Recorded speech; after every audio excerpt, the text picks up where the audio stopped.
Oh, there you are, Betty. Oh, hello, Mrs. Morton. What on earth are you doing in this dark room by yourself?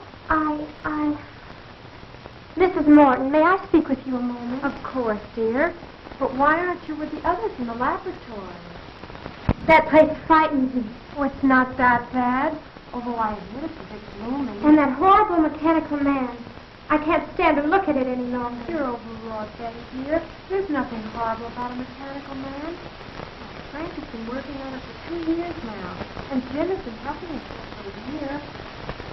I know, Mrs. Morton. And I don't approve of James going any further with this theory. But why, dear? Oh, I know it's silly of you to feel this way. But not everything looks so weird. Haven't you ever thought that something is going to happen to you? Something you know is going to be terrible? And yet you can't explain what that something is. Are my family still around? I don't know. But somehow I have a feeling I'll never manage it. Why, Betty, I've never heard you talk this way all the time I've known you. Is the wedding day set for tomorrow? Yes, but... Oh, Mrs. Morton, you don't suppose anything has happened to James, do you? I mean, could anything possibly go wrong with the experiment tonight? Of course not, dear. What are you saying? I don't know. I just can't stand to have a mechanical man look. I have a feeling it has its blood. What's absurd? It's just a girl that knows fool. There's no power to think what's for. I could swear I've seen it look at me repeatedly. Almost as if it was sneering. That's it. It's kind of well, I'll go back and have a look at your room. Yes, thank you. What's the matter, child? You're trembling. Oh, I'm sorry. I'll be all right. Honestly, I will. You go on back, and I'll be back shortly.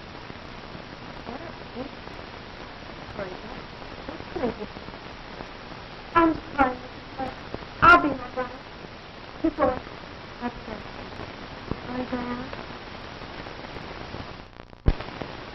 Oh, Jim, what am I going to do? What am I going to do?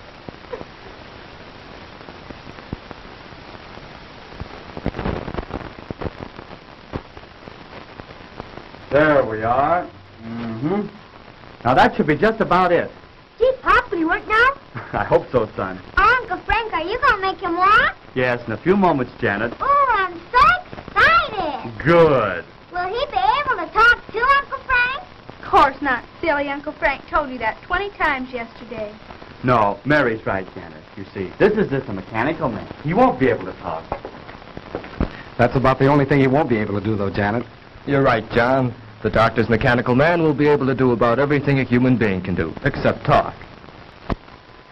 How do you feel now that your work is about completed, Frank? Wonderful, Jane. And I want to thank all of you for standing by me. You've all been a great help. And without you, I don't know what I'd have done. Well, it isn't every day that one has a distinguished brother who invents a mechanical man. And I certainly appreciate the opportunity you've given me, Dr. Morton, by allowing me to assist you in the experiment. That goes for me, too, Dr. Morton. Well, I've learned more in the past month than any of my college classes taught me. You're all very kind, but our work isn't finished yet. We still have a few more things to do, and then we'll all know whether our time has been wasted or not. I'm afraid Betty doesn't share our enthusiasm for the mechanical man, Doctor. Yeah, and she was crying when she left. How do you know? I saw her and she had her handkerchief up to her eyes. Crying? No, what on earth for? The girls are right, Dr. Morton. My sister seems to feel there's something wrong in what we're doing. But that's foolish. There's nothing to be afraid of. I know, Dr. Morton, but Betty is a very sensitive girl. She feels that we're exceeding our limits. I'm sure she'll feel differently when she sees the results. Perhaps I'd better go to her. No, James. I know my sister pretty well. It'd be better to leave her alone for the time being. When are you going to time out, Pop? Patience, son. Patience. Now, so hand me that iron, John. This one? Right. Mm-hmm. Won't be long now. When do you think you can try it out, Frank? Just as soon as Mrs. Morton returns. By the way, James, where's Betty? She went upstairs a few minutes ago, Dr. Morton. Said she had a headache. Gosh, she's going to miss all the excitement. Well, when we're ready, you can go get her, Barry. You bet I will, Pop. Oh, hi, Mom. Hello, Barry. Have you seen Betty, Mrs. Morton? Yes, I just left her. She said she'd be up in a minute. They were just telling us Betty disapproves of our experiment. Oh, I think the storm has her on edge. She was much calmer when I left. Is there anything I can do? No, James. It's just a case of nerves, I think. Anyhow, let's give her a few more minutes alone. Well, if you think we should. We're just about finished, Madge. Won't it be wonderful to see a mechanical man move around, Mary? I suppose you'll let him help you do the dishes. I think your uncle would like that better than I would, Janet. Sometimes think that's why you invented a mechanical man. Oh, now, Madge. Well, you do hate doing little odd jobs, Frank. Well, if Frank's experiment is successful here tonight, none of us will have to worry about any odd jobs again. I can't say that I'd mind having a mechanical man in my business.